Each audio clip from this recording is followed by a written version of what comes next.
Assalamualaikum warahmatullahi wabarakatuh. Jumpa lagi dengan Ibu Raya. Adik-adik sekalian, hari ini Ibu akan menjelaskan tentang uji rehabilitas. Nah, pertemuan sebelumnya Ibu telah menjelaskan tentang uji validitas dengan menggunakan SPSS. Nah, kali ini Ibu juga akan menjelaskan tentang uji rehabilitas dengan menggunakan SPSS. Namun sebelumnya kita harus mengetahui dulu apa sih uji rehabilitas itu. Jadi yang harus kita lakukan agar angket yang digunakan dalam penelitian benar-benar dapat digunakan sebagai alat pengumpulan data, maka angket tersebut perlu diuji tingkat kepercayaannya. Jadi secara umum rehabilitas ini diartikan sebagai suatu hal yang dapat dipercaya. Nah, fungsi uji rehabilitas dalam analisis statistik pada penelitian, uji ini berfungsi untuk mengetahui tingkat konsistensi suatu angket yang digunakan oleh peneliti, sehingga angket tersebut dapat diandalkan untuk mengukur variabel penelitian walaupun penelitian ini digunakan berulang-ulang dengan menggunakan angket atau kuesioner yang sama.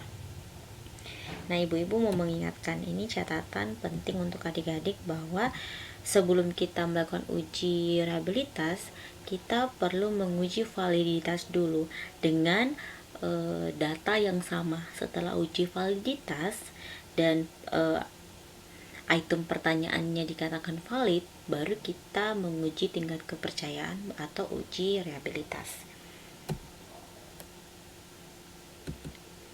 Nah, kali ini Ibu akan melakukan uji rehabilitas Alpha-Cronbach. Jadi, uji rehabilitas Alpha-Cronbach. Jadi, uji ini adalah uji rehabilitas dalam hal mengacu pada nilai alfa yang terdapat dalam tabel output SPSS. Seperti halnya pada uji-uji statistik hasil lainnya, uji rehabilitas Alpha-Cronbach ini berpedoman pada dasar pengambilan keputusan yang telah ditentukan oleh pakar ahli. Jadi dasar keputusan dari uji validitas Alpha-Cronbach ini, Ibu berpatokan pada buku Wiratna Sujarweni yang berjudul SPSS untuk penelitian. Jadi buku ini menjelaskan bahwa uji ini dapat dilakukan secara bersama-sama terhadap seluruh butir soal atau item pertanyaan dalam angket atau kuesioner penelitian. Adapun dasar pengambilan keputusannya adalah sebagai berikut. Jika nilai Cronbach alpha lebih besar dibanding 0,60, maka angket atau kuesioner dinyatakan reliable atau konsisten. Sebaliknya, ketika nilai Cronbach alpha lebih kecil dibanding 0,60, maka angket atau kuesioner dinyatakan tidak reliable atau tidak konsisten. Nah, adapun langkah-langkah uji rehabilitas Alpha-Cronbach dengan menggunakan SPSS, di sini adik-adik Ibu menggunakan data yang sama ketika kita menguji uji validitas pada video sebelumnya. Jadi di sini kita melihat ada 20 responden dengan butir angket sebanyak 7 pertanyaan. Nah, setelah itu pada variable view pada kolom nama kita mengetik item 1 sampai 7. Sama persis dengan pada saat kita uji validitas. Jadi desimalnya yang diperhatikan 3 poin penting ini, di desimal nanti kita ubah ke 0, kemudian di measure kita ubah di scale. Kemudian tampilan pada data view setelah kita mengetik pada variable view, data view ini nanti tampilannya ada 7 kolom. Kemudian data ini kita copy dari Excel yang telah kita input, kemudian kita paste di kolom ini. Nah, pada kolom nama-nama di atas ini, adik-adik mencari analyze, kemudian akan muncul nanti dialog seperti ini. Nah, Setelah itu adik-adik pilih scale dan reliability analysis. Nah, nanti ada dua kolom, yang pertama dan kedua. Di sebelah kanan nanti item 1 sampai 7 nanti letaknya pertama di kolom bagian sini. Kemudian kita Ctrl Alt, kemudian dia pindah ke tabel sebelah kiri atau tabel item. Nah, kemudian pada model kita pilih alpha, kemudian setelah itu kita pilih statistik. Nah, setelah kita klik statistik akan muncul tabel dialog seperti ini. Di bagian descriptive for, kita checklist di scale if item deleted.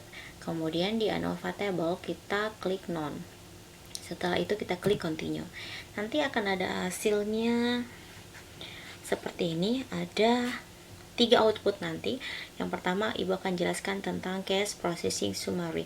Jadi di sini tabelnya memberikan informasi tentang jumlah sampel atau responden yang dianalisis dalam program SPSS, yakni N atau respondennya sebanyak 20 orang siswa, karena tidak ada data yang kosong, dalam artian bahwa semua angket terisi, maka jumlah validnya itu adalah 100%. Nah, pada tabel output kedua, yaitu reliability statistik, dari tabel ini diketahui ada N of item sebanyak item atau butir pertanyaan angket. Ada 7 item dengan nilai Cronbach's-nya itu sebesar 0,850.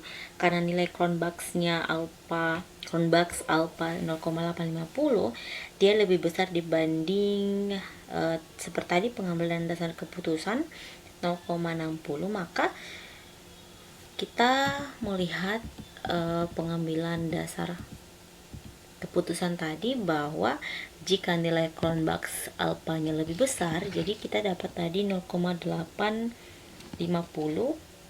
jadi dia lebih besar dibanding 0,60, maka angket atau kuesioner dinyatakan reliable. Nah, tadi hasilnya adik-adik bisa lihat sendiri, dia hasilnya 0,850, jadi angketnya itu reliable. Nah, di sini output tabel ketiga yaitu item total statistik. Jadi kita lihat sini per item jawabannya. Jadi ketika kita melihat dasar pengambilan keputusan yang pertama, ini dia lebih besar dibanding 0,60, berarti dari 7 item ini semua reliable.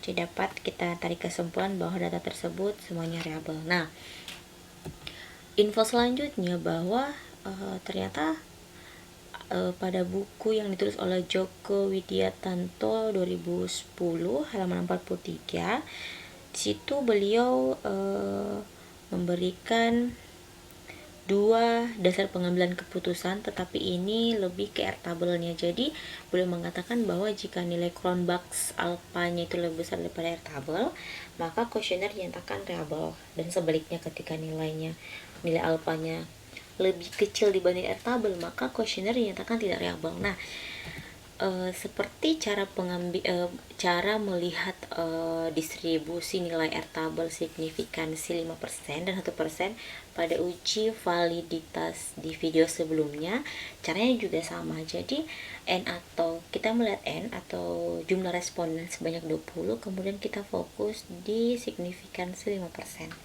Jadi sama 0,444. Jadi mengingat tadi, jika poin pertama, jika nilai Cronbach's alpha lebih besar dibanding R tabel, maka kuesioner nyatakan reliable. Nah, tadi Cronbach's-nya itu 0,850, jadi dia lebih besar dibanding 0,444. Jadi soalnya semua reliable seperti itu. Nah, sekarang Ibu akan langsung mempraktekkan dengan menggunakan SPSS. Nah, di sini Ibu akan memperlihatkan. Jadi sebelum kita masuk, kita klik ini dulu di variable. Jadi kita ketik di name ini item 1 sampai 7, karena jumlah soal atau jumlah pertanyaan pada angket yang kita teliti ini telitinya adalah sebanyak 7 item. Jadi di bagian desimal kita ubah menjadi 0, kemudian di bagian measure kita ubah menjadi scale. Setelah itu semua terpenuhi, kita ke data view. Jadi file ini, data ini kita ambil atau ibu ambil di sini, ibu copy, kemudian ibu paste di sini. Nah, setelah itu kita mencari kata analyze, kemudian di scale, kemudian ini reliability analysis. Jadi sebelumnya datanya di bagian sini. Setelah itu kita blok, kita pindahkan ke item. Di model, karena dia sudah alpha, kita nggak usah otak-atik lagi. Jadi kita ke statistik. Nah, statistik di descriptive for ini kita checklist di scale if item deleted, kemudian di unknown table ini kita klik none. Setelah itu continue. Jadi terus kita klik OK. Nah, hasilnya akan seperti ini. Seperti sama persis dengan yang ibu peroleh yang ibu telah tampilkan di PowerPoint tadi. Kemudian ibu perkecil supaya kita bisa membandingkan ini.